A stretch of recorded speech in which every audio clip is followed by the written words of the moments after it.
Welcome, everybody.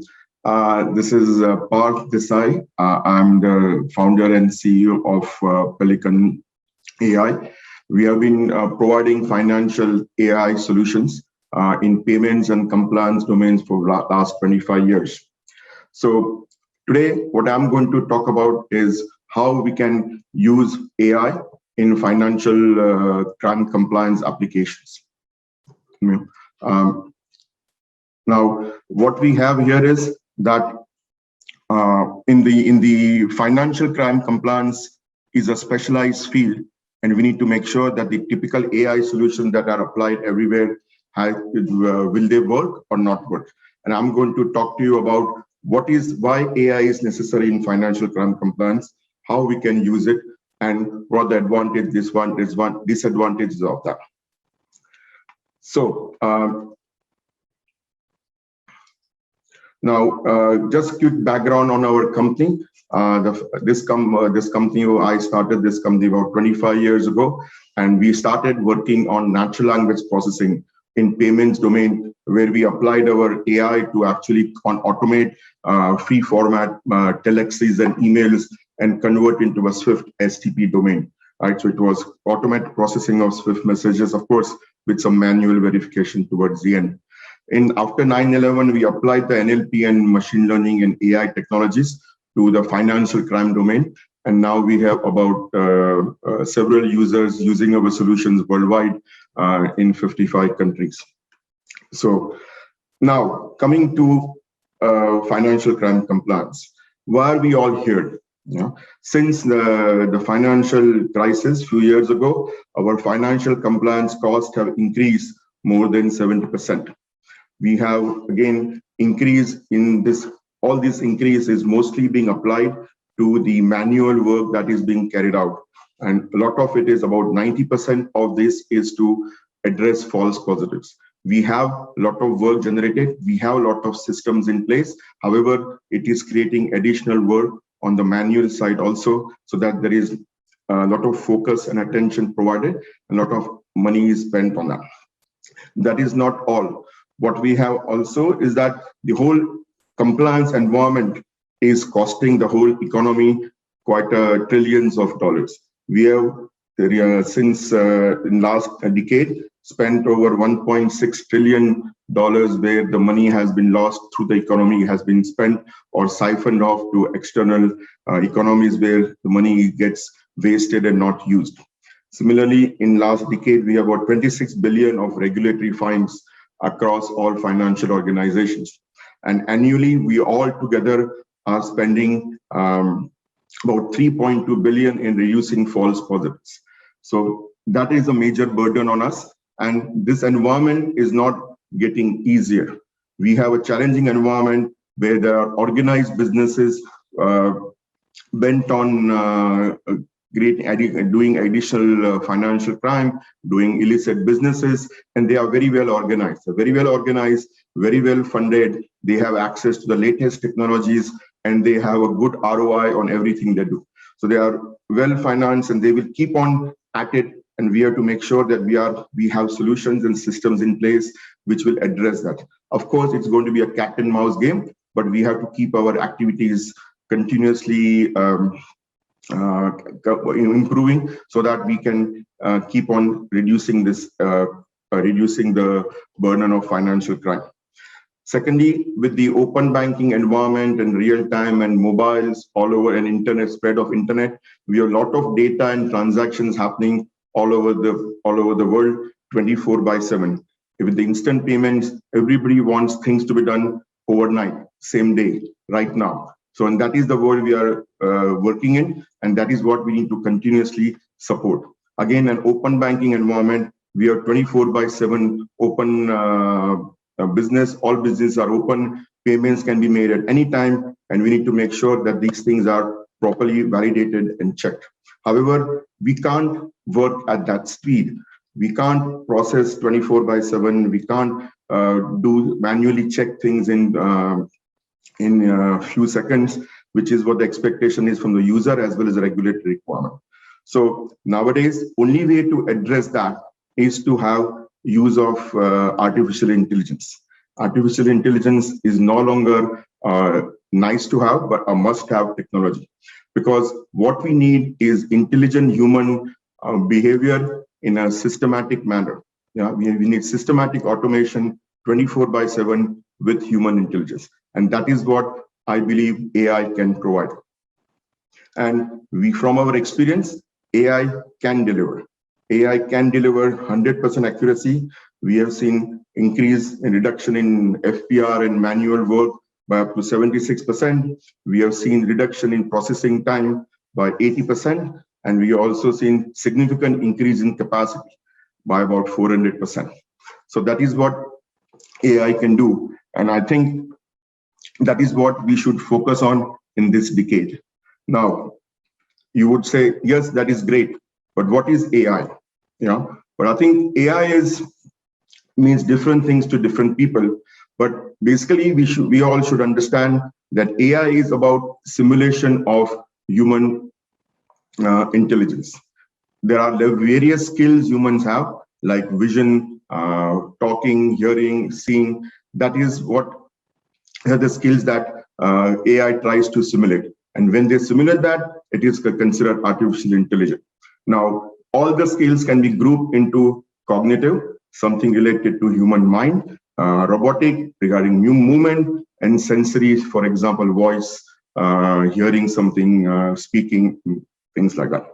Now, in financial crime compliance, what we need is the human's brain. When we read something, when we look at something, we need to understand that and make an action. So when we look at financial crime compliance, we need to focus on the cognitive skills. How do we emulate the cognitive skills of human beings, right?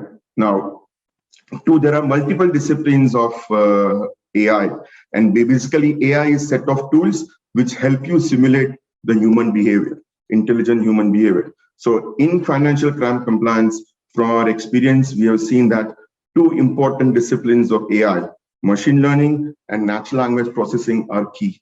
They help us solve a lot of financial crime compliance and make our life easy. So let's quickly look at what these mean. So machine learning, I think you must have heard machine learning quite a bit. Basically, machine learning allows us to unlearn from the past results and actions. We look at the historical data, we just look at historical information, and they try to understand why it is done. Sometimes this can be done with some reasoning. There is some thought process given which can be understood, or it's just mathematical formula, and that can kind of simulate the human behavior. And then once we understand that, we apply that to have a solution and then see the results. And in nowadays, it is very important that we keep on having a feedback loop. We should have a systems in place with machine learning, which refines, continuously keeps on improving the system, so that as the environment changes, the machine learning system also learns, adapts to the environment, keeps up to date in terms of the process. So this is an important aspect that machine learning technology of AI can provide. Now, another I consider more important aspect is the natural language processing. It allows us to think like human beings. It allows us, and use it, the way we use our brain, it can help us, help the computers do the same with, we can use NLP to do the same with computers. Now, the key things that we can do with natural language is read free format text. Read any information which is there. Sometimes we can also have to convert voice into text and process that information to see what is being said. We can understand the concepts present in these documents and make use of that. Then once we understand those concepts, we can reason with that. We can analyze with that. And last but not the least, remember that next time when something happens, we are able to reflect that. Again, this is where the natural language processing is very important, because it allows us to incorporate context. It allows us to decide something based on something else which has happened, which our human beings use all the time. We don't know that, but we always use the context and normal day-to-day common sense to make decisions. And that is what natural language processing allows us to incorporate in our applications that we develop. So with these two technologies, we can then see how they can be applied.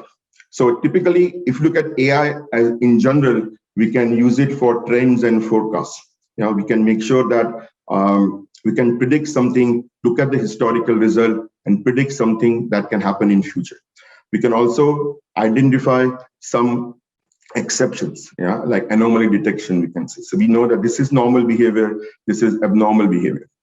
Again, as I said earlier, using natural language processing, you can understand text. You have lots of documents in compliance for also especially in trade finance. You have a lot of documents which are free format. You need to understand them. You need to extract key information. You need to use context to understand who is the sender, who is the receiver, who is the beneficiary, who is the billing, the shipper, things like that. All that is based on the context around that. And natural language processing can help us understand that text and concepts present in the document, extract that automatically and do further processing. Again, last but not the least, classification and categorization is an important thing. When you have a lot of data, initially it is important to say, is this what kind of data is this? What kind of information is this? Where is it relevant? Based on that initial classification, we can narrow down the problem into multiple smaller problems and then tackle them one by one. So these categorization classification forms an important part of the whole type of set of applications that we can derive from applying artificial intelligence. Now, how can we use this in financial crime compliance? I would categorize these into 4 basic categories. One is sanctions. Now, sanction screening, what is that? Basically, we are looking for words and patterns in the text or messages or transactions or documents which are blacklisted. You can have cities, countries, names, companies, vessels, multiple things. However, when you process it, as I said, it is important to understand in a context. When you look at a document and see a particular blacklisted entity, you will immediately know, is it a blacklisted or not a blacklisted? However, for computers, it is very difficult to understand. Several systems try to automate this process by using words and searches and tokens and all that, we just look at the word on its own. Let me give an example. If there is a street, 4421 Iran Street, Denver, Colorado. Now, just looking at it, the computer will detect the word Iran and say, oh, there is a blacklisted country, stop it. But if you would have seen it, or if I see it, it is immediately visible that 4421 Iran Street is a name of Iran is a name of a street, not the country that is blacklisted. And you should not have a false positive. So I think this is an example of how context helps us manage the narrow down the false positive and use it to make accurate decisions. Secondly, again in sanctions, if there are lots of false positive and people have been diligently working over years, you can use that data to understand why the people are making those decisions. Why did they make this and what decision they make?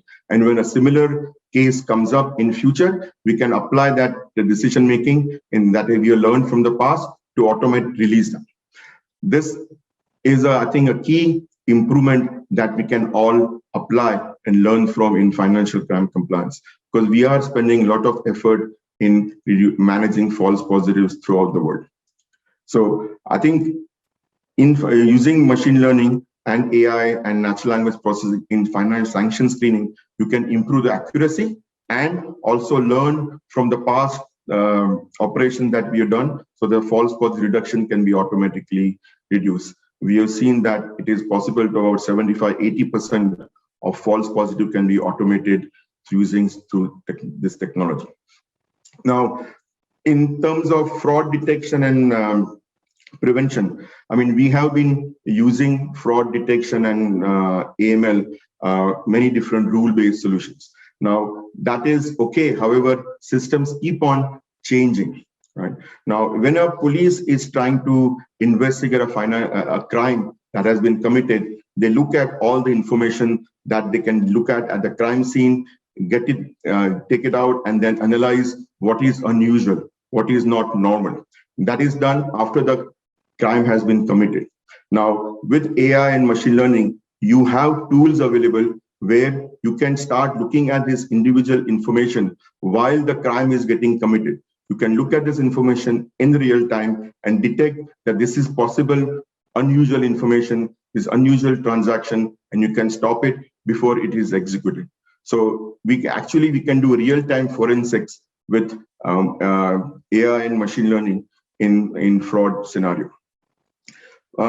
Similarly, in money laundering, we have similar unusual patterns we need to detect, but there the problem is a bit simpler because in AML, the FATF has given us some scenarios and we try to implement that. But in both cases, AML and fraud detection, looking at unusual pattern is the main objective, and that can be very easily supported by machine learning and by clean data, which can be provided by natural language processing.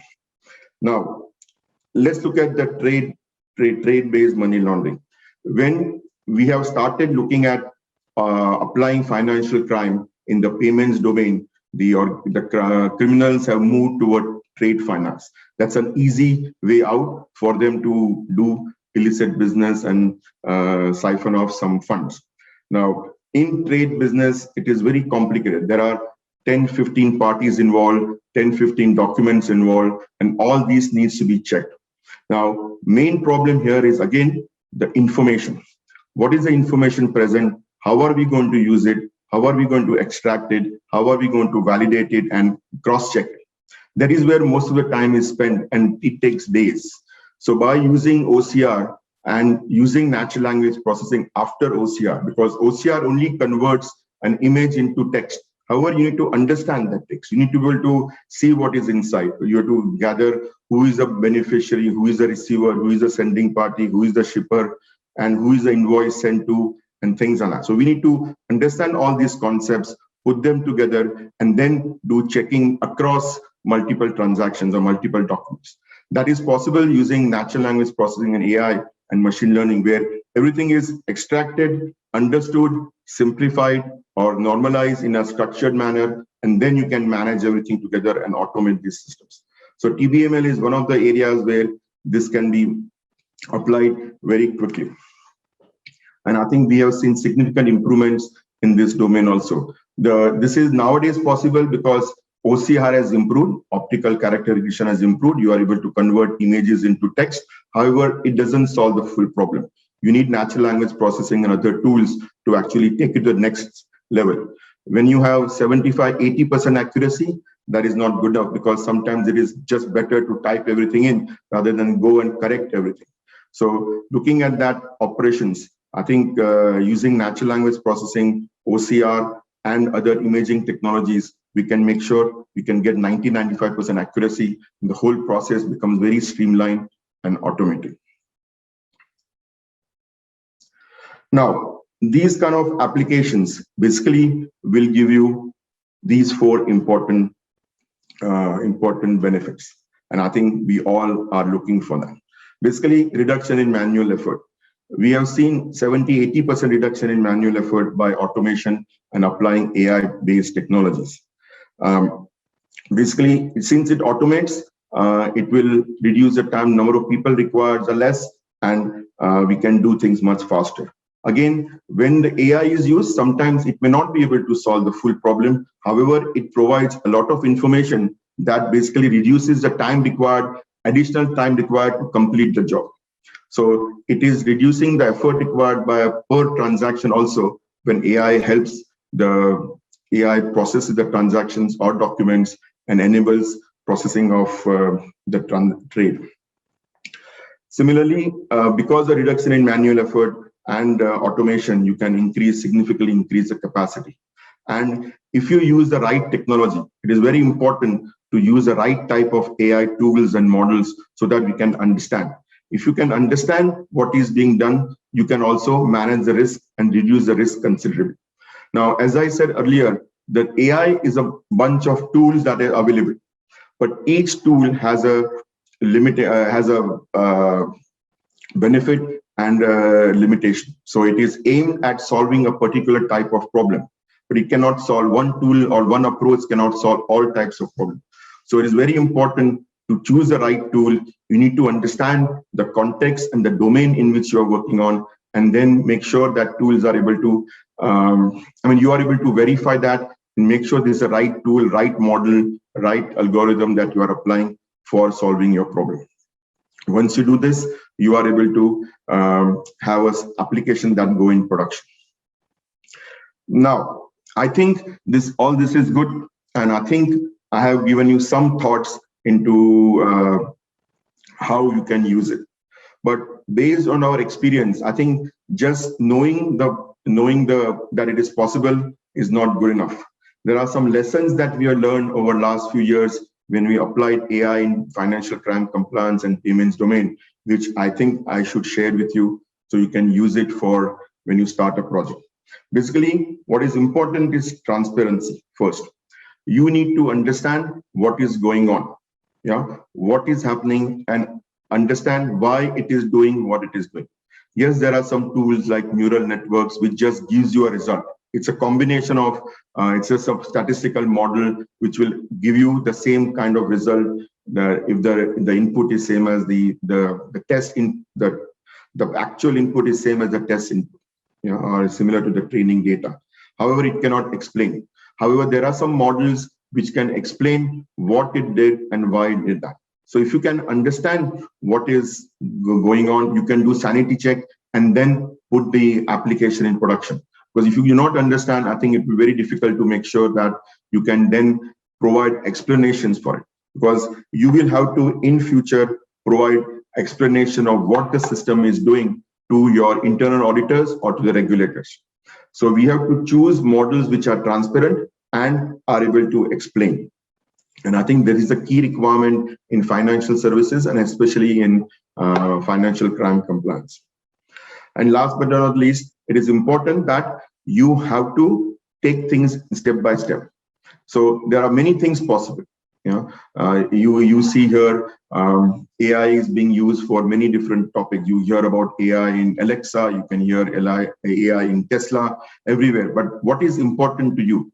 So you need to identify a use case that will give you a quick win and quick and a good ROI.